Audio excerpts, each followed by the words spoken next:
Studio Sugauli.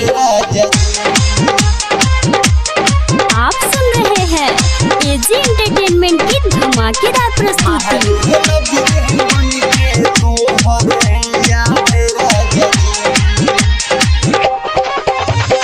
महरेला बिरहिन बन के तोहरे याद राजा जी, महरेला बिरहिन बन के तोहरे याद राजा जी, महरेला बिरहिन बन के तोहरे याद राजा जी।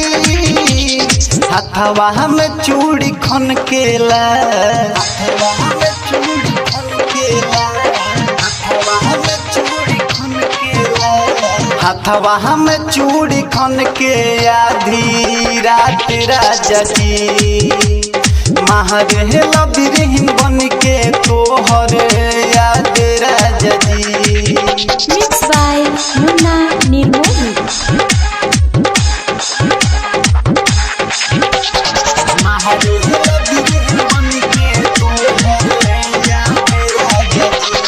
कनवा के कौन बहली पिया चूमेला जो बगाल, सिहरेला देह हमर पिया हो जाला बुरा हाल, हो जाला बुरा पिया। कनवा के कौन बाली पिया चूमेला जो बगाल, सिहरेला देह हमर पिया हो जाला बुरा हाल।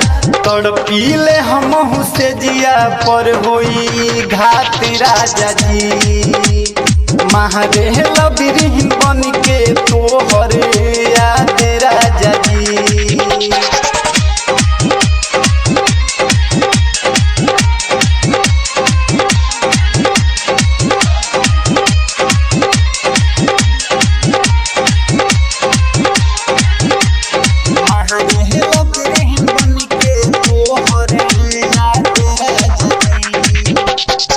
बेहलरुआइल भइले ओखरी में कुटल धान, लहंगा से भोरे जब बिगड़े लतिया मन, जब बिगड़े लतिया पिया।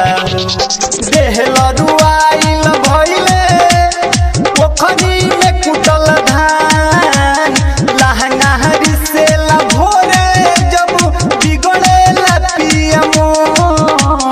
कहिले सुनी ताना खाई भात राजा जी, महरेला बिरहिन बन के तोहर याद राजा जी।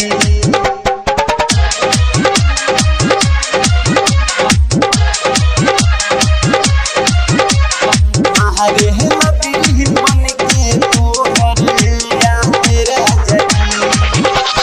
राइटर उमेश सोइया बहरे रउआ तो बानी, अरविंद सांवरिया देवरा महरेला रोज बानी, महरेला रोज पिया। राइटर उमेश सोइया बहरे रउआ तो बानी, अरविंद सांवरिया देवरा महरेला रोज बानी। फोनवा करेला बात लागी घात राजा जी, महरेला बिरहिन